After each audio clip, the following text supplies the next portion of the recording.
All day ননসেন্সে আজ থাকছে বিষ্ণু। গল্পটি বেঙ্গলি অডিও স্টোরিজ.com আয়োজিত কম্পিটিশনের জন্য স্পেশালি রিলিজড।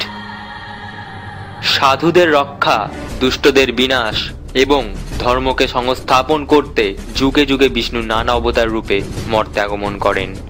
অল ডে ননসেন্সের নতুন গল্পে বিষ্ণুর আগমন এক নতুন রূপে। আজকের গল্প @বিষ্ণুপুরাণ.com। গল্প পাঠে আমাদের সঙ্গে রয়েছে অয়ন, স্বরূপ, অনিরুদ্ধ, অর্পণ ও ঐন্দ্রিলা। গল্প শুরু করার আগে শ্রোতা বন্ধুদের উদ্দেশ্যে জানাই, এই গল্পটি আমরা কোনো ধর্ম, সংগঠন, রাজনৈতিক দল ও কোনো ব্যক্তিকে আঘাত করার উদ্দেশ্যে তৈরি করিনি। কোনো ব্যক্তি বা ঘটনার সাথে আমাদের গল্পের সাদৃশ্য নিতান্তই অনিচ্ছাকৃত। আমাদের গল্পের প্রতিটি চরিত্র কাল্পনিক, কিন্তু গল্পের আড়ালে বলা সব কটি কথা আমাদের কঠিন উপলব্ধি। শুনতে থাকুন অল ডে ননসেন্স।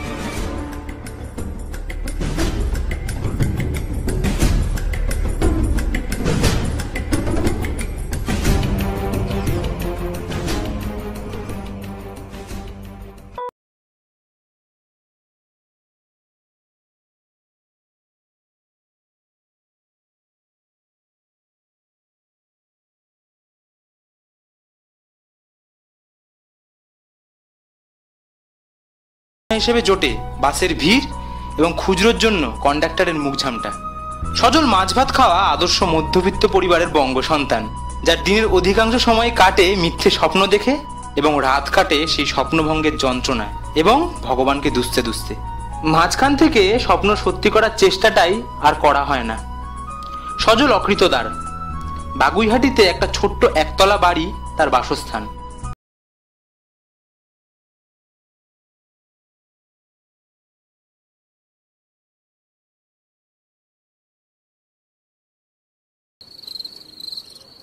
সেই রাতটাও ছিল অন্য দিনের মতো ক্লান্তিকর। তাই খেয়ে দিয়ে বিছানায় পড়তেই গভীর ঘুমে আচ্ছন্ন হলো সজল। মাঝরাতে ঘুম ভাঙল ধূপ করে হওয়া একটা শব্দে। সজল চমকে বিছানায় উঠে বসলো। খানিকক্ষণ সব চুপচাপ। তারপর বাইরে থেকে একটা গোঙানির শব্দ। সেই শব্দে সজল খানিক ভীত ও দ্বিধাগ্রস্ত মনে হাতে খিল নিয়ে সন্তর্পণে দরজা খুলে বেরিয়ে এলো।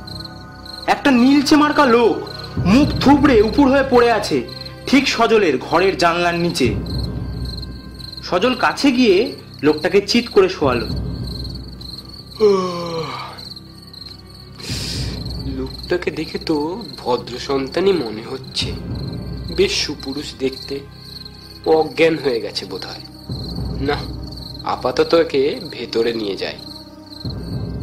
ঘরে ঢুকে সজল লোকটিকে বিছানায় শোয়াতেই লোকটা চোখ বন্ধ করেই ধীরে ধীরে বলল, উফ বিরিঞ্চি, এ কি জ্বালায় ফেললে।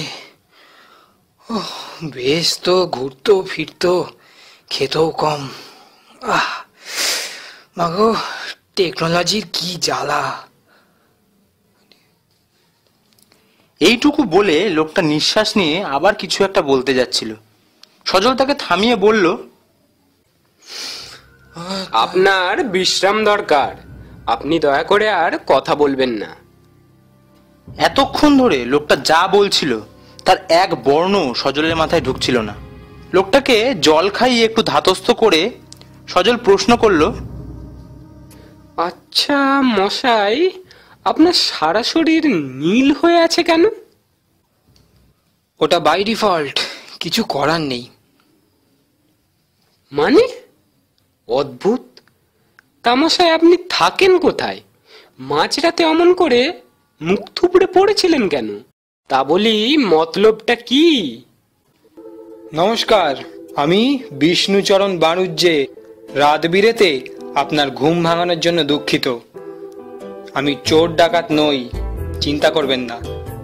সার্ভে করতে এসে যান্ত্রিক গোলযোগে আমার বাহন গরুড়াটা খারাপ হয়ে যায়, তাতেই এই বিপত্তি। গরুড়া? সেটা আবার কি? কত মাইলেজ দেয়? 4 চাকা না 2 চাকা? মাইলেজ প্রায় 50,000-এর মতো। 2টো পাখা আর একটা ঠোঁট। কি বললেন? তার মাথায় মনে হয় পড়ে গিয়ে চোট লেগেছে। তা মশাই, আমার তো সবই ক অক্ষর গোমাংস লাগছে।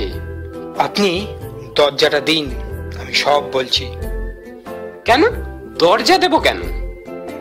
আহা, দিন না, আপনাকে ভালো মানুষ মনে হচ্ছে। আপনি দরজাটা দিন, আমি সব বলছি। দেখুন, আপনাকে আশ্রয় দিয়ে আমি ভুল করছি সেটা যেন আপনার কোনো রকম আচরণে আমায় ভাবতে না হয়। কাল আমার ছুটি, তাই আপনার সব কথা শুনবো। নিন নিন, বলুন কি বলবেন। শুনুন মশাই, খামোখা বমকে যাবেন না। আমি আমি ভগবান বিষ্ণু। হ্যাঁ? আরে বুঝতে পারলেন না? শঙ্খ চক্র গদা পদ্মধারী বিষ্ণু। সজল ছিটকে দুহাত সরে গিয়ে বলল, বেরোন, এক্ষুনি বেরোন। মাঝরাতে ঘুম ভাঙানো, জানলার বাইরে ভারত সরকারের মতো মুখ থুবড়ে পড়ে থাকা সব সহ্য করেছিলাম। এখন জিন্স শার্ট পরে গায়ে নীল রং মেখে নিজেকে বিষ্ণু বলছেন? সব হলুদ সোনা নয়, আর সব লাল সিপিএম নয়। দাঁড়ান, আমি কথা কম বলি, কাজ বেশি করি। এক্ষুনি আপনাকে ভ্যানিশ করে দেবো। থামুন তা, আপনি বলবেন দুষ্টু লোক ভ্যানিশ, আর আমি ভ্যানিশ হয়ে যাব? আহা মশাই, রাখছেন কেন?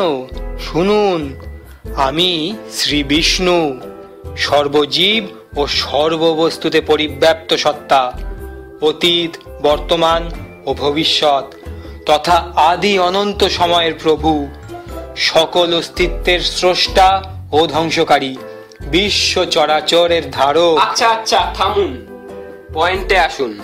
আমার কম্পিউটারে নেট আছে, গুগলে সার্চ মেরে বিষ্ণুর ঠিকুজি পড়ে নেব। স্রেফ কাজের কথা বলুন। ধুর, কি সুন্দর ফ্লো এসে গিয়েছিল। সেই কুরুক্ষেত্রের পর থেকে আজ পর্যন্ত নিজের ইন্ট্রো দিইনি। না, আপনাকে দেখছি প্রমাণ দিতেই হবে। এই দেখুন। বলে বিষ্ণু জামাটা খুলে হাত দুটো মাথার উপরে তুলল। আরে মশাই, করেন কি জানেন না? সেকশন 377 অনুযায়ী homosexuality is against order of the nature. তাছাড়া এও তো কখনো শুনিনি আমাদের ভগবান বিষ্ণু সমকামী। বিষ্ণু মাথায় হাত দিয়ে বলল, হায়, আরে আমি যে প্রকৃতি তৈরি করেছিলাম তাতে প্রেম, মৈত্রী, ভালোবাসা লিঙ্গ, জাতি, ধর্ম নির্বিশেষে হয় রে মূর্খ। আর তুই খামোখাই এক্সাইটেড হচ্ছিস। আমার বাকি যে দুটো হাত ছিল সেগুলো কেটে দেওয়ার প্লাস্টিক সার্জারির দাগ দেখাচ্ছিলাম তো তোকে। তাই তো, প্লাস্টিক সার্জারিরই দাগ। বিশ্বাস হলো না? ওকে, আমি অন্তর্যামী, আমায় যা ইচ্ছা প্রশ্ন কর, আমি উত্তর দিয়ে দিচ্ছি। নিশ্চয়ই দাদাগিরির মতো অপশন লাগবে, বা মাল্টিপল চয়েস। ওরে হতভাগা, তুই কি আমায় হেলা ফেলা ভাবিস? আমি তোদের পালন কর্তা। তোর সারাদিনের সিগারেট খাওয়ার সংখ্যা থেকে শুরু করে তোর প্রথম প্রেমিকা ঠাকুমার খুড়তুতো ভাইয়ের নামও জানি। আমি এও জানি তুই পাশের বাড়ির শ্যামলী বৌদিকে ঝাড়ি মারিস। আমি এও জানি তুই আমার মন্দিরের সামনে পেন নাম ঠুকে প্রমোশন দাবি করিস। আমি এও জানি তুই হিসু করে হাত ধুস না। বাবা বাবা, ক্ষমা করে দিন, আমি ধন্য ধন্য আপনার দর্শন পেয়ে। নে নে, ঠিক আছে, পা ছাড়, ওঠ, আমার পুরো কথাটা শোন। বিষ্ণু বিছানায় কাত হয়ে এলিয়ে পড়ে চোখ বুজে বলতে শুরু করলো, কি আর বলবো দুঃখের কথা। ভাইরাস ভাইরাস, সব ভাইরাস। আমি তোদের পালনকর্তা বলে কি আমার ক্লান্তি নেই? একদিন নেট ঘাঁটতে ঘাঁটতে একটু তন্দ্রা মতো এসে গিয়েছিল। ভাবলাম একটু পাওয়ার ন্যাপ নিয়ে নি, কিন্তু ঘুমিয়ে উঠে দেখি 20 বছর কেটে গেছে। কিন্তু বলছিলাম যে 20 বছর আগে এইরকম মডার্ন টেকনোলজি আবিষ্কার হয়েছিল। আবিষ্কার? ওরে হতভাগা, এই তো সেদিন সদ্যজাত শিশুর মতো ন্যাড়া মাথাওয়ালা পৃথিবীটাকে কোলে নিয়ে হামি খেলাম। আজ কত বড় হয়ে গেছে। আমার কাছে তো তখনও আইফোন ছিল, আর নোকিয়া 1110 হেভেন ভার্সন, সেটা আমারও জন্মের আগেকার ফোন রে। নয়, হ্যাঁ, শোন শোন, সেই 20 বছর ঘুমের জন্য পৃথিবীর কিছু আপডেট মিসিং লিঙ্ক হয়ে গেছে। আর বসের নজর পড়লো আমার ওপর। বস মানে আমাদের শিবেদা। আমার কিছু পাওয়ারও কমে যায় শিবেদার ইচ্ছেতেই। ঘুমানোর শাস্তি আর কি। অবতার মোডও টোটাল জ্যাম। এবার সমস্যা হচ্ছে, যতক্ষণ না আমি পুরো আপডেট নিয়ে ফিরে যাব আমার পাওয়ার ব্যাটারি ফুল হবে না। মরতে আসার আগে ব্রহ্মা আমার হাতে একটা ট্যাব গুঁজে দিয়ে বলল, শোনো বিষ্ণু, এরপর তোমার কাছে সবটাই ভাষা ভাষা। তোমার চেয়ে বেশি অন্তর্যামী গুগল, আর তোমার চেয়ে বেশি সোশ্যাল ফেসবুক। তাই রনে বনে জলে জঙ্গলে যেখানেই কিছু অজানা দেখিবে গুগলে গিয়ে সার্চ করিবে, কারণ গুগল সব জানে। যদিও আমি ব্রহ্মার কাছে লাখখানেক টাকা চেয়েছিলাম, কিন্তু সে আর কপাল কই। আমার অমন সাধের গরুর পাখিটাকে ভেঙে চুরে বানিয়ে দিল ৭৫,০০০ সিসিওয়ালা গরুড়া। সেটাকে নিয়ে বেশ ওড়াচ্ছি, আর মাঝে মাঝে আকাশে স্কিট খাওয়াচ্ছি। জনসাধারণ এবং শিশুদের বলি, এই স্টান্টটি প্রফেশনালদের তত্ত্বাবধানে করা হয়েছে। দয়া করে কেউ বাড়িতে এটাকে ট্রাই করবেন না, বিশেষত ৭৫,০০০ সিসির গরুড়া নিয়ে তো নয়। টিং টং। হ্যাঁ, তো কি বলছিলাম, যা হওয়ার তাই হলো। গরুড়া খেলো গোত্তা, আর আমি পড়ে গেলাম অগত্যা। আহা, বড়ই দুঃখের ঘটনা। তা বাবা, আমি আপনাকে কিভাবে সাহায্য করতে পারি? আপনি শুধু বলুন, বাকিটা আমি বুঝে নেব। আপডেট চাই, আপডেট। এই বলে বিষ্ণু পকেট থেকে ৩.৫ হাত ট্যাবটা বার করলো, গ্যালাক্সি ১০৮। তারপর চোখ দিয়ে স্ক্রল করে বলল, তোদের এখানে রুলিং পার্টি তো বেশ পাওয়ারফুল, তাই নয় কি? তা এতদিনে উন্নয়ন কিরকম? সজলের চোখ চকচক করে উঠল। সে আপাদমস্তক কালোঝুল পার্টির সমর্থক। সে বলল, প্রভু, ছিপিকেন দলের ৩৪ বছরের শাসনের ফলে যেসব অপকর্ম হয়েছে তা কি ২ বছরে ঠিক করা যায়? তবু আমাদের সরকার আমূল পরিবর্তনের চেষ্টা চালিয়েছে। বটে, কিরকম? আমরা ঘরে ঘরে অন্ন, বস্ত্র, বাসস্থান দিয়েছি, গরিবদের শিক্ষা দিয়েছি, বেকারদের চাকরি দিয়েছি, মায়ের মমতা দিয়েছি, কুৎসার বিরুদ্ধে মিটিং মিছিল করেছি, বেকার ভাতা, মহিলাদের ভাতা, বিধবা ভাতা, ছাতার মাথা সব দিয়েছি। বিষ্ণু ট্যাব ঘাটতে ঘাটতে বলল, কিন্তু সখা গুগল দেখো কি কয়, এই যে কেবলই রটনা নয়। গুগল বলছে ধর্ষণ, রাহাজানি, খুন সব নাকি বেড়েছে এই ২ বছরে। ধুর, ও তো বিরোধী দলের চক্রান্ত। তাই নাকি? তাহলে ভগবানের ওপর আস্থা উঠে যাওয়া, গ্লোবাল ওয়ার্মিং। আরে, ও তো পূর্ব পরিকল্পিত ষড়যন্ত্র। অতিবৃষ্টি, শীতের আধিক্য, শব্দ দূষণ, হজমের গোলমাল, আমাদের নেতাদের ফোনে বারবার নেটওয়ার্ক চলে যাওয়া, এই সবই পূর্ব পরিকল্পিত ষড়যন্ত্র। কিন্তু অতিবৃষ্টি তো বরুণ দেবের কাজ, আর শীতের আধিক্য পবন দেবের ইচ্ছে। না মানে, আমার ঘুম পেয়েছে, আমি ঘুমোতে যাই।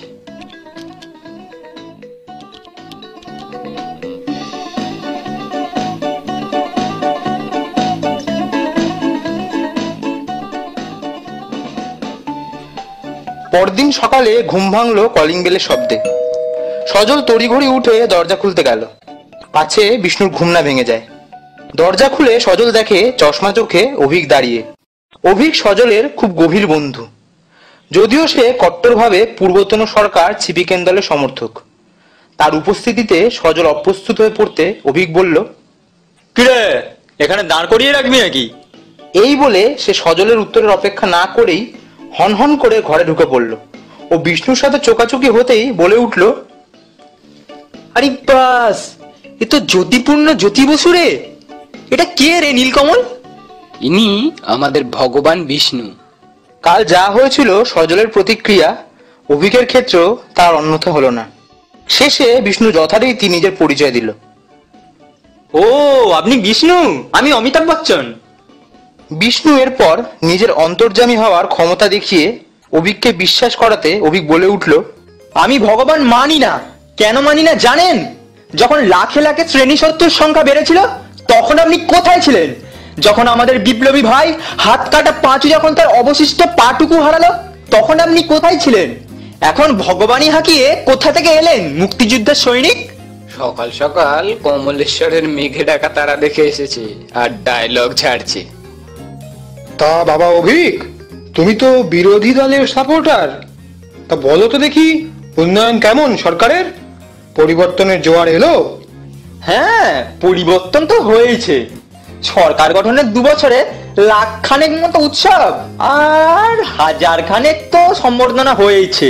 স্টেশনে টিকিট কাটতে গেলে বলতে হয় একটা রবীন্দ্রনাথ দিন, 2টো নজরুল কার্টুন। আমরা সম্মান দিয়েছি যেটা তাদের প্রাপ্য। তোরা কি করেছিলি? নিজেদের নেতার নামে রাস্তা? হাড়মাত কোথাকার! আজে বাজে কথা বললে বাড়িতে ছেলে ঢুকিয়ে দেবো, পুরো ফুট করে দিয়ে চলে আসবে। তুই চন্দননগরের পাপুসপাল হয়ে গেলি নাকি? জানিস 34 বছরে ছিপিকেন পার্টির গায়ে কেউ হাত দিতে পারেনি। আর প্রাপ্য সম্মান অর্ধেক সম্মেলন তো নায়ক নায়িকাতেই ভর্তি তোদের। হ্যাঁ, তা তো হবেই। আমরা কালচারাল কিনা। বাংলা সিনেমার গান গেয়ে আর কুমুদ দলিয়ে নাচাটা কালচারই বটে। আমরা তো আর তোদের মতো রিক্সাওয়ালাদের 10 টাকা দিয়ে ব্রিগেড ভরাই না। একটা কথা ফের বলেছিস কি, কাস্তে দিয়ে তো চুল কেটে হাতুড়ি ছুঁড়ে মারবো, দিনের বেলা তারা দেখবি। অত সোজা আয় না, গায়ে তো শুধু ঘাস ফুল খাওয়া জোর। আহা, শান্তি শান্তি, যুদ্ধ নয়, শান্তি চাই। বাপরে, আমার আর রাজনৈতিক আপডেট চাই না, ঘাট হয়েছে। তার চেয়ে বরং সমাজে অবহেলিত ও পদদলিত নারীদের প্রতি মনোনিবেশ করা যাক।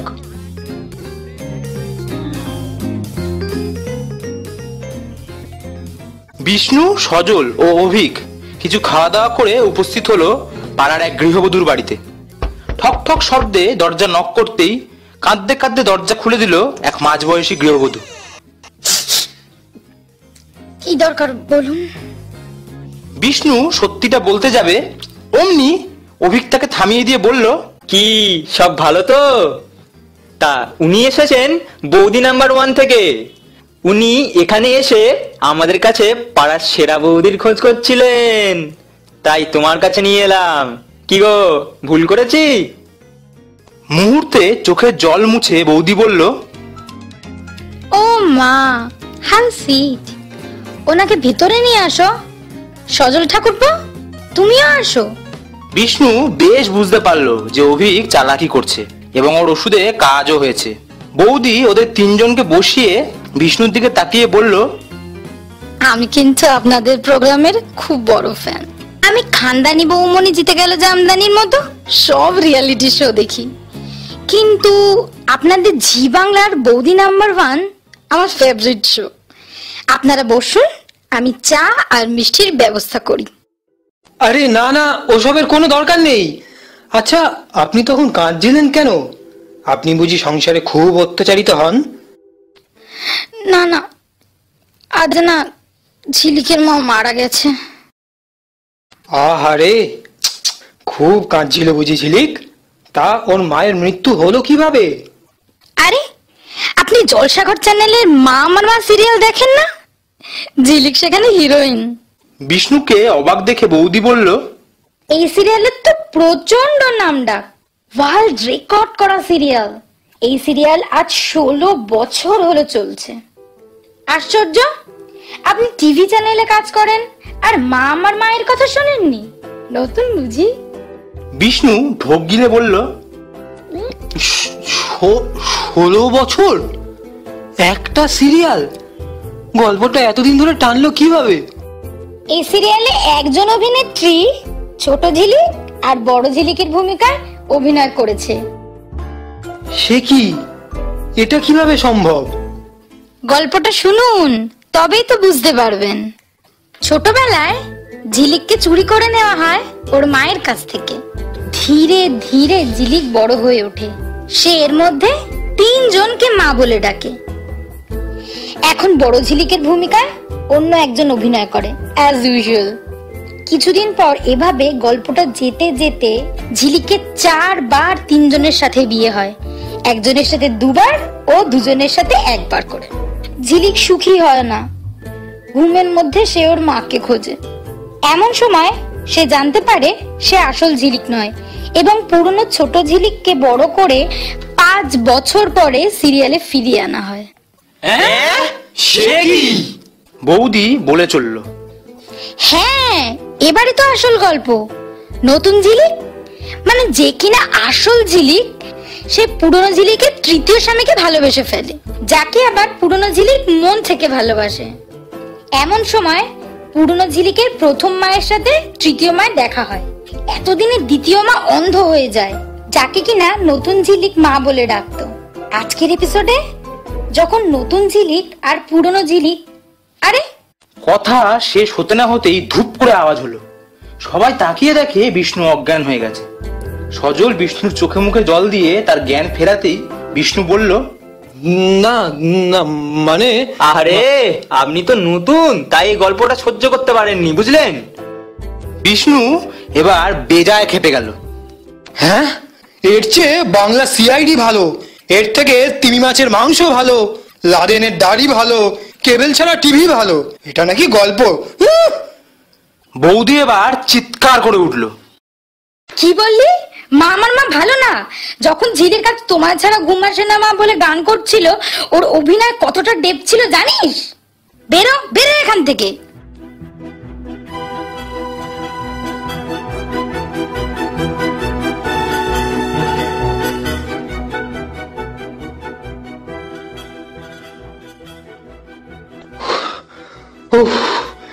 খুব বাঁচা গেল। মায়ের গল্প শুনে মগজের কি মা হয়ে গেল। আপনি এই গাছতলায় বসুন একটু, ওসব সার্ভে পরে হবে। বাবারে, এটা সিরিয়াল, আর এইসব গাঁজাখুরি সিরিয়ালের ওপর এত বিশ্বাস? আচ্ছা বাবা, আপনি বিখ্যাত কবি সুরেন্দ্রনাথ চট্টোপাধ্যায়ের কবিতাটা শোনেননি? না, কোন কবিতা? ঠিক আছে বাবা, তবে শুনুন। অভিক এই বলে হঠাৎ রাস্তার মাঝখানে গত বছর বিজয়া সম্মেলনীতে পাঠ করা কবিতাটা শুরু করলো। নমস্কার, আমার নিবেদন 2 বেলা টেলি। সাদা কালো টিভি চ্যানেল আছে 2, কিছু টাকা নিয়ে ঋণে। কালার টিভি দারুণ ছবি ফেললাম গিয়ে কিনে। কহিলাম গিয়ে শোনো গো প্রিয়ে, চাওয়ার অন্ত নাই। কিনেছি ধারে তোমারই ভারে, যেন আমিও দেখিতে পাই। আখি করিলাল বউ ক্ষণকাল, রহিল মৌন ভাবে। দাঁত চিবাইয়া শেষে ক্রুড় হাসি এসে বলে, আচ্ছা সে দেখা যাবে। সকালে বিকালে সিরিয়াল চলে, বছর 15-16। একদিন শেষে ওয়ার্ল্ড কাপ বসে দেখার বাসনা হলো। নমো নমো নমো সুন্দরী মম, সিরিয়াল ছাড়ো তুমি। দেব জামদানি গয়নাও দামি, একটু ছাড়ো না জমি। শুনে অনুরোধ বেড়ে গেল ক্রোধ, ঝাঁটা ছুঁড়ে বউ বলে, সারাদিন ঘরে খেটে খেটে মোড়ে আমার কি করে চলে। আমি শুনে হাসি, আখি জলে ভাসি, এই ছিল মোর ঘটে। তুমি মরো খেটে, ম্যাচ দিলে ঘেটে, আমি বেকার বটে। কবিতা শেষ করে অভিক বিষ্ণু আর সজলের চোখের দিকে তাকিয়ে দেখে তাদের চোখ মুখ গভীর বিষাদগ্রস্ত। বিষ্ণুর চোখে ওমা ওমা ও কি? হ্যাঁ, জলই তো। সজল সেটা লক্ষ্য করে বলে, বাবা, আপনার বুঝি মা লক্ষ্মীর কথা মনে পড়ে গেল? যেই না এই কথা বলা অমনি বিষ্ণু রক থেকে হট করে নেমে ভাষণ দেওয়ার ভঙ্গিতে বলল, বন্ধুগণ, এসো আমরা ওয়ার্ল্ড কাপ কাণ্ডে ঘরে ঘরে অত্যাচারিত স্বামীদের জন্য 2 মিনিট নীরবতা পালন করি। এরপর যথারীতি সবাই তো নীরবতা পালন করতে শুরু করে দিয়েছে। হঠাৎ কিছুক্ষণ পার করতেই কাছেই একটা গোলমালে নীরবতা ভঙ্গ হলো। সবাই তাকিয়ে দেখে একটু দূরে 2জন ছেলে বেজায় গোলমাল করছে। তাদের বাকবিতণ্ডা তুমুল পর্যায়ে পৌঁছেছে। সজল, অভিক আর বিষ্ণু 3 জনে কাছে গিয়ে তাদের বাকবিতণ্ডার বিষয় শুনতে পেল। ওই দাঁড়া দাঁড়া, তুই যে পয়েন্টে কথাটা বলছিস তাতে এটাই প্রুভড হয় যে তোর মাথাটা ভোগে গেছে। দেখ ভাই, মিউজিক মিউজিক হলো রিদম, বুঝলি? Music is hip hop, music is your funniest singer. আবার সেই এক কথা। বলছিলাম কি ভাই, একটু শান্ত হয়ে আলোচনা করলে হয় না? ঝগড়া করে কি লাভ? তুই কে মামা? ফালতু বাল দিও না তো, পাতলা হও, পাতলা এখান থেকে। পাতলা হয়ে গেলে তোমাদের ঝগড়া থামবে তো? বাবা, এ পাতলা সে পাতলা নয়, আপনাকে চলে যেতে বলছে ওরা। ইতিমধ্যে প্রথম ছেলেটি বিষ্ণুকে ইঙ্গিত করে বলল, আপনাকে তো বেশ জ্ঞানী জ্ঞানী দেখতে। আচ্ছা, আপনি বলুন তো, মিউজিক মানে বেদনা, কষ্ট, আর সেটা রক মিউজিকের থেকে ভালো কোথাও আছে? এই শুনে দ্বিতীয় ছেলেটি ফোড়ন কেটে বলল, হ্যাঁ তাই তো, বেদনা টেদনা কিচ্ছু বস, সে বাড়াবাড়ি, মিউজিক কম, হেড ব্যাং বেশি। মিউজিক মানে র্যাপ উইথ অ্যাটি উইথ বিট। বিষ্ণু হতভম্বের মতো বলল, এসব কি?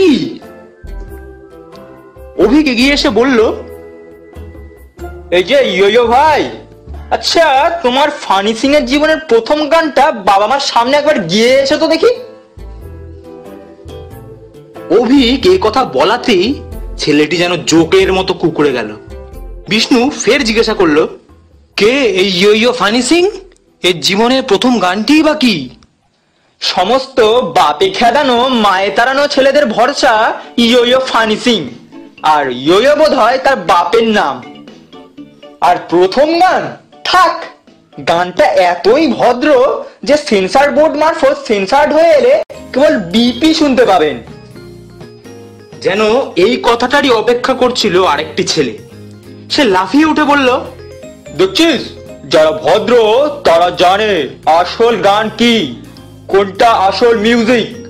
আমাদের দাদাই সেরা। আচ্ছা, বলছিলাম কি, তোমার দাদা বুঝি গায়ক? এবার সজলের পালা। ছেলেটি কিছু একটা বলতে যাবে এমন সময় তাকে থামিয়ে সজল বলে উঠল, এরা হলো দাদার রেজিস্টার্ড ভাই, আর এদের দাদার গান যেমনই হোক না কেন, আপনি সমালোচনা করতে এলে এরাই সবার আগে এগিয়ে আসবে। এরা দাদার কোনো শো মিস করে না, অর্ধেক গান না বুঝলেও তর্ক করে চলে। একদম বাজে কথা বলবেন না। দাদার ফ্যানের সংখ্যা কত জানেন? আমাদের কনসার্টে গিয়ে দেখবেন। আমি জানি ভাই, তুমি আর কথা বলো না। তোমার দাদার যন্ত্রণা, কষ্ট, ক্ষোভ সেটা তোমরা আপন করে নিয়েছো, বেশ করেছো, কিন্তু তোমাদের ব্যবহারে তার কত আসল ভক্ত ক্ষুব্ধ তোমরা জানো? তোমরা যার ফ্যান, তার যত না নিজের গান নিয়ে গর্ব, তার থেকে বেশি গর্ব তোমাদের তার প্রিয় পাত্র হওয়ার জন্য। আরে বাবা, কার ক্রিটিক্স হয়নি? গান্ধীজি, রবীন্দ্রনাথ, লতা মঙ্গেশকর থেকে শুরু করে কার্ট কোবেন, বব মার্লি, জিএনআর এর পর্যন্ত। তোমরা এখন সেই মানুষটা আর জনগণের মাঝে একটা অহংকারের সেতু হয়ে দাঁড়িয়েছো। বাসের চেয়ে কঞ্চি বড়, মায়ের চেয়ে মাসির দরদ বেশি। সজল শেষ করতেই পাশ থেকে ফানি সিং এর ফ্যান চাপা গলায় বলে উঠল, ওদের গান আমার গান নাকি? গ্রাউন্ড করে এমন যে কথার এক বর্ণ বোঝা যায় না। এই খবরদার, আমি শুনতে পেয়েছি, তোদের গানের মতো তো খিস্তি দেওয়া গান নয়। সজল হতাশ হয়ে বলল, দেখেছো কি কাণ্ড? কোনো আফসোস নেই। এর কোন সমাজ, এর কোন মানুষ? এদের কাছে স্বয়ং বিদ্যাসাগরও কৌতুক। কবিগুরুর লেখনী তুচ্ছ। আজ যদি এ যুগে কবিগুরু থাকতেন, তিনি বোধহয় এমন কিছু লিখতেন যাতে এদের বোধোদয় হতো। তোর কি মনে হয় উনি লিখে যাননি এ যুগের জন্য? যদি কবিগুরু এ যুগে জন্মাতেন, স্রেফ সরকারি কোনো দপ্তরে কেরানি বা নিউজ পেপারের কন্টেন্ট রাইটার হতেন। সজল বাধা দিয়ে বলল, সে যাই বলিস ভাই, ইস, এই যুগে যদি উনি থাকতেন, ওনার প্রভাব যুব সমাজে একটু হলেও পড়তো। এতক্ষণ বিষ্ণু চুপ করেছিল। জুলুজুলু চোখে এবার তাকিয়ে বলল, এ আর এমন কি? আমি ডেকে আনছি ওনাকে। বিস্ময়ে অভিক আর সজল বলল, আপনি পারবেন? 1 মিনিট। এই বলে বিষ্ণু চোখ বুজে মনোনিবেশ করল। বেশ খানিকক্ষণ এরকম থাকার পর বিষ্ণু চোখ খুলে মুচকি হেসে বলল, একটু গোলমাল হচ্ছে, যোগাযোগ বিচ্ছিন্ন হয়ে যাচ্ছে বারবার। এই হতভাগ্য সমাজে উনি হয়তো আসতে চাইছেন না। কি আর করা যায়, অগত্যা তিন মূর্তি এগিয়ে চলে একটা পার্কের দিকে। সেখানে উপস্থিত হয়ে সজল বলে, অভিক, থাম, ওই দেখ, তাকিয়ে দেখ একবার। কি দেখবো ভাই? দেখ, ওই বাচ্চা ছেলে মেয়েগুলো পার্কে কি সুন্দর খেলছে। ওদের মনে হিংসা নেই, গর্ব নেই, অহংকার নেই, ধর্ষণের চিন্তা, খুন, জখম, রাহাজানি থেকে কত ঊর্ধ্বে ওরা। ওরা জানেও না ওরা বড় হলে ওদের গিলে খাবে মূল্য বৃদ্ধি, প্রথম হওয়ার দৌড়, হতাশা, যুদ্ধ। এর জন্য দায়ী আমরাই রে। ওদেরকে দিয়ে যাচ্ছি ভবিষ্যতের জন্য শুধু কষ্ট, যুদ্ধ, হিংসার কালো গাঢ় অন্ধকার। অভিকের দীর্ঘশ্বাস সজলের প্রতিটি কথাকে সমর্থন জানালো। সজলের চোখের কোণা চিকচিক করে উঠল। শুধু সবার অলক্ষ্যে এক শান্ত অস্ফুট হাসি ভেসে উঠল বিষ্ণুর ঠোঁটে। এমন সময় পিছন থেকে ভেসে উঠল এক কণ্ঠস্বর। বন্ধু, কিসের তরে অশ্রু ঝরে, কিসের লাগি দীর্ঘশ্বাস, হাস্য মুখে অদৃষ্টরে করব মোরা পরিহাস। সবাই চমকে পিছনে তাকিয়ে দেখে সাদা জোব্বা পরে শ্বেত শুভ্র দাড়ি ও চুল নিয়ে এক ভদ্রলোক দাঁড়িয়ে। সজল তাকে দেখে একটু বিরক্ত হয়ে বলল, দূর মশাই, যান তো এখান থেকে।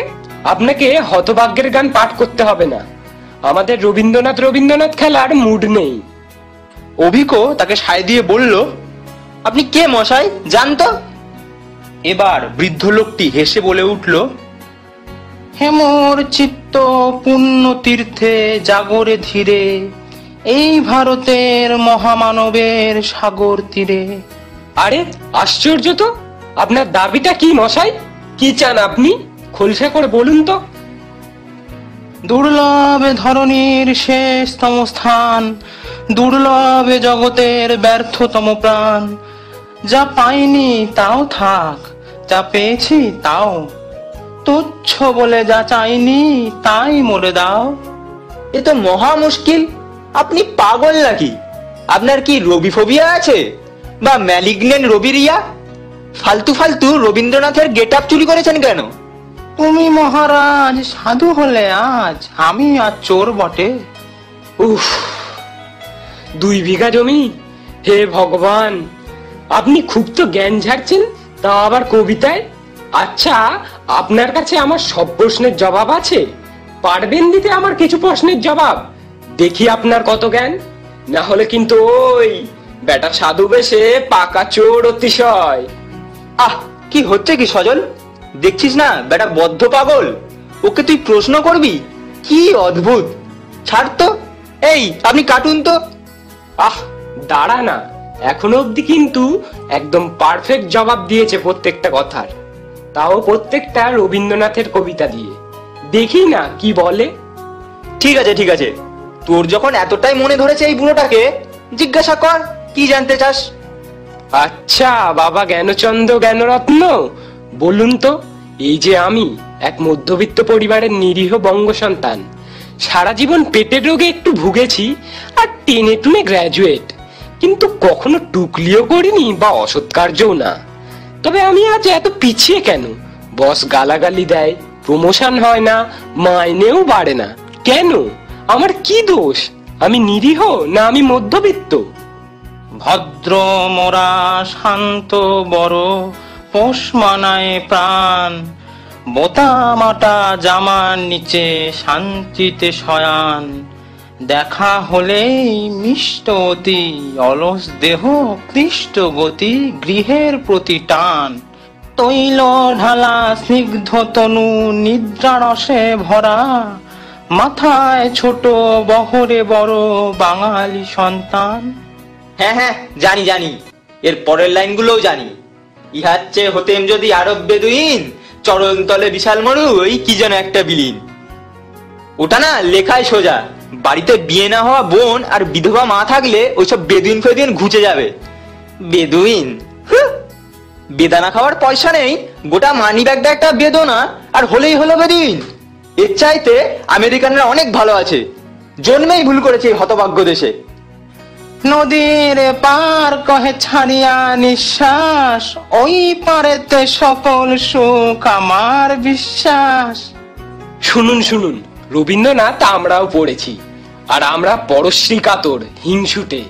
কষ্টও জীবনের অংশ আমি জানি, কিন্তু মনের কথা বলবার লোক কোথায়? শুনবে কে? আপনাকে আপনার ভাষাতেই বলি। আপন প্রাণের গোপন বাসনা টুটিয়া দেখাতে চাহিরে, হৃদয় বেদনা হৃদয়েই থাকে, ভাষা থেকে যায় বাহিরে। অন্তর মাঝে শুধু তুমি একা একাকী, তুমি অন্তর ব্যাপিনী। হ্যাঁ, ঠিক ঠিক। সব সিদ্ধান্ত আমাদের নিজেই নিতে হয়, সমস্যার সম্মুখীন নিজেই হতে হয়। তবে নিজের দুঃখ নিজের সাথে ভাগ করলেই হলো। যদি তোর ডাক শুনে কেউ না আসে, তবে একলা চলো রে। না অভিক, বুঝলি, আমার কেমন সন্দেহ হচ্ছে। এত সঠিক জবাব? কি বলিস রে? দাঁড়া আর একটু কথা বলে দেখি। শুধু কথার উপরে কথা, নিষ্ফল ব্যাকুলতা, বুঝিতে বোঝাতে দিন চলে যায়, ব্যথা থেকে যায় ব্যথা। না না, ঠিক আছে, আর কথা নয়, বলুন আমাদের ঠিক কি করণীয়? শান্তি পাবো কিসে? এই শিশুদের সুস্থ ভবিষ্যৎ দেব কি করে? কে ভাববে এসব?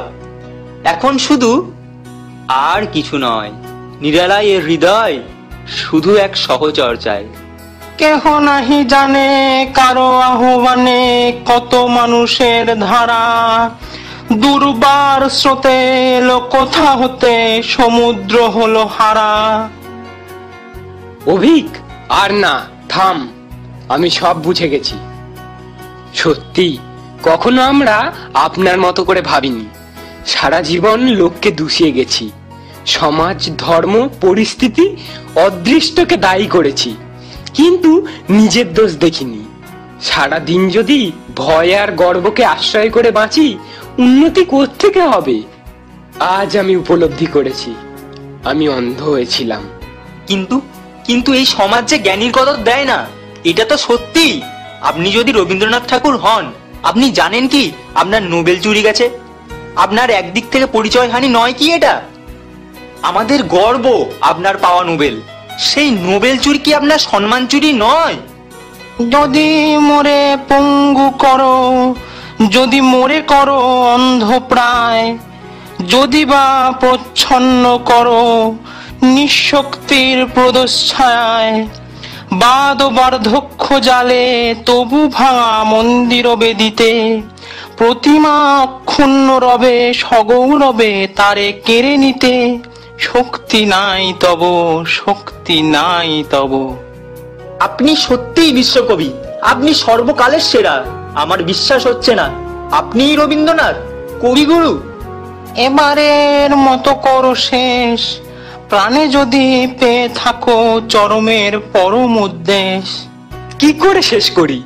আপনার মৃত্যু আমাদের আশার মৃত্যু। আপনি আপনি যদি আজ থাকতেন। আমি মৃত্যু চেয়ে বড় এই শেষ কথা বলে যাব আমি চলে। এই বলে বৃদ্ধ রওনা দিতে অভিক প্রশ্ন করলো, আপনার পরিচয়? আপনার পরিচয়টা? মোর নাম এই বলে খ্যাত হোক, আমি তোমাদেরই লোক, আর কিছু নয়, এই হোক শেষ পরিচয়। ওনার কথা শেষ হতেই উনি পিছন ফিরে হাঁটতে আরম্ভ করলেন। কিছু দূর গিয়ে উনি মিলিয়ে গেলেন। খানিকক্ষণ সব চুপচাপ। হঠাৎ এতক্ষণ পর দুজনের চোখ পড়ল বিষ্ণুর উপর। বিস্ময়ে তাদের চোখ ঠিকরে বেরিয়ে এলো। বিষ্ণু আর সে বিষ্ণু নেই। তিনি এক দৈবিক রূপ ধারণ করেছেন। ছোটবেলায় বিষ্ণু পুরাণে একটা ছবি সজল দেখেছিল শ্রী বিষ্ণুর। তার হাতে ছিল শঙ্খ, চক্র, গদা ও পদ্ম। এই বিষ্ণু অবিকল সেই রকম, তার হাতেও সেই গদা, সেই শঙ্খ, সেই চক্র, গায়ে প্রচন্ড উজ্জ্বল জ্যোতি। হঠাৎ অভিকা সজল দেখল চারপাশের প্রকৃতি, রাস্তা সব যেন কেমন মিলিয়ে যাচ্ছে। ওরা যেন মহাশূন্যে এসে পৌঁছেছে। পাশে অসংখ্য নক্ষত্ররাজি, আর ওদের সামনে এক উজ্জ্বল আলোরূপে বিরাজমান শ্রী বিষ্ণু। ওদের দুজনের হাত আপনা হতে জোড় হয়ে গেল। এবার শোনা গেল এক দৈবিক গমগমে কণ্ঠস্বর। यदा यदा हि धर्मस्य ग्लानिर्भवति भारत अभ्युत्थानमधर्मस्य तदात्मान्यं सृजाम्यहम् परित्राणाय साधूनां विनाशाय च दुष्कृतं धर्म संस्थापनार्थाय सम्भवामि युगे युगे। সাধুদিগের রক্ষা, দুষ্টদিগের বিনাশ এবং ধর্মকে সংস্থাপন করিতে যুগে যুগে আমি অবতীর্ণ হইয়া থাকি। কিন্তু আমি এখন এসেছি কোন রক্ষা বা বিনাশে নয়, তোদের শ্লেষে। বিষ্ণুর একথা শুনে সজল কিছু একটা বলার চেষ্টা করছিল, কিন্তু বিষ্ণু তাকে বাধা দিয়ে বলল, অবাক হচ্ছিস তো? পরশু মদ্যপ অবস্থায় কি বলেছিলি তোরা দুজন? মনে পড়ে? তোদের এত দুর্গতির জন্য নাকি আমি দায়ী, আমি নাকি নিদ্রা দিচ্ছি স্বর্গে, তাই তোদের এই দুর্দশা। কিরে, বলিসনি? সজল মনে মনে বুঝল বিষ্ণু আসলে কোনো সার্ভেতে আসেনি, এ সবই তার লীলা। হ্যাঁ, সত্যি সজলরা পরশু রাতে মদ্যপ হয়ে সমাজের অবক্ষয়ের জন্য ও নানা যাবতীয় কারণে ভগবানের উদ্দেশ্যে বলেছিল, আরে দূর দূর, ভগবান রক্ষা করবে আমাদের? উনি ঘুমাচ্ছেন বোধহয়, না হলে কি আমাদের এই অবস্থা হয়? এই কথাগুলো হঠাৎ মনে পড়তে সজল বুঝল আজ তার সেই কথাই তাকে এই পরিস্থিতিতে এনে ফেলেছে। বিষ্ণু আবার বলল, না মাং কর্মাণি লিম্পন্তি না মে কর্ম ফলে স্পৃহা ইতি মাং যোহ বিজানাতি কর্মভির্ন স বদ্ধতে। আমি সৃষ্টি কর্মে নির্লিপ্ত, কর্মের ফলেও আমার বাসনা নাই। এই রূপে যিনি আমাকে জানেন তিনি কর্মজালে আবদ্ধ হন না। যদৃচ্ছ লাভ সন্তুষ্ট গন্ধাতীত বিমৎসর সম সিদ্ধাবসিদ্ধৌ চ পিত্যাপি না নিবদ্ধতে। যিনি বিনা প্রার্থনায় যাহা পান তাহাতেই সন্তুষ্ট থাকেন, সুখ দুঃখাদি, দ্বন্দ্ব সহিষ্ণু, অহিংসা ও ফলাফলে সমজ্ঞান, তিনি কর্ম করিয়াও ফলে আবদ্ধ হন না। কি আমার কথা শুনে মনে হচ্ছে তো যে তোদের বোধোদয় হয়েছে? আমি কিন্তু কিছুই নতুন বলিনি, আজ থেকে বহু বছর আগের কথা। তোরা সবাই শ্রীমদ্ ভগবত গীতা তো পড়েছিসই, দু একটা শ্লোকও জানিস, কিন্তু আমাকে দোষ দেওয়ার আগে ভেবে দেখেছিস গীতায় আমি কি বলেছি? একটু আগে যা বললাম তাই বলেছি। কখনো তোরা নিজের জীবনে করেছিস ফলের আশা ত্যাগ করে কর্ম? দোষটা কার, আমার না তোদের? স্বয়ং বিচার কর। তখন বলছিলি না শিশুরা নিষ্পাপ, সব পাপের ঊর্ধ্বে ওরা, ওদের ওভাবে সৃষ্টি করি আমি। ওরা যা শেখে মর্তে এসে শেখে। ধর্ম সেটাই যেটা মানুষকে বাঁচতে শেখায়, ভণ্ড ধার্মিক হওয়া মানুষকে পৃথিবী শেখায়। আমি নই। দোষটা কার, আমার না তোদের? স্বয়ং বিচার কর। তোরা রোজ প্রতিদিন মূল্য বৃদ্ধি, ধর্ম, চুরি নিয়ে চিৎকার করিস আড্ডার বৈঠকে। কটা অন্যায়ের প্রতিবাদ করেছিস তোরা? কর্ম কোথায় ভেবে বল তো। চোখের সামনে কোনো অপরাধ তোরা এড়িয়ে যাসনি তো কোনোদিন? তোদের নিষ্প্রিয় থাকার পক্ষপাতিত্ব দোষের, না আমার পৃথিবীর মানুষের কর্মে হস্তক্ষেপ না করার সিদ্ধান্ত দোষের? স্বয়ং বিচার কর। আজ বিশ্বকবি তোদের গর্বের মানুষ। নোবেল কখনোই তার আসল সম্মান নয়, তার লেখা কবিতা বাস্তব জীবনে প্রয়োগ করা তার আসল সম্মান। তোরা তাকে নিয়ে আতলামি করিস। ভালো করে মনে করে দেখ, তোদের সব প্রশ্নের জবাব উনি তখন তার লেখা কবিতাতেই দিয়েছেন। কবিতাগুলো আগেই লেখা, একটা কথাও তিনি নতুন বলেননি। কিন্তু এই কথাগুলো কোনো রাম শ্যাম যদু মধু বললে বা তোরা পাঠ্যপুস্তকে পড়লে সেগুলো কেবল লেখাই থেকে যেত। বাস্তব জীবনে সেগুলোর প্রয়োগ বা তোদের অকর্মণ্যতার উপলব্ধি হতো না। দোষ কার, আমার না তোদের?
এতক্ষণ আপনারা শুনছিলেন @বিষ্ণুপুরাণ.com। গল্প পাঠে আমাদের সঙ্গে ছিল সজলের ভূমিকায় অয়ন, বিষ্ণুর ভূমিকায় স্বরূপ, গৃহবধূর চরিত্রে ঐন্দ্রিলা, অভিক, ব্রহ্মা ও অন্যান্য চরিত্রে অর্পণ, গল্পের কথক বৃদ্ধ রবীন্দ্রনাথ ও অন্যান্য ভূমিকায় অনিরুদ্ধ, গল্প রচনায় অনিরুদ্ধ সরকার। শুনতে থাকুন অল ডে ননসেন্স।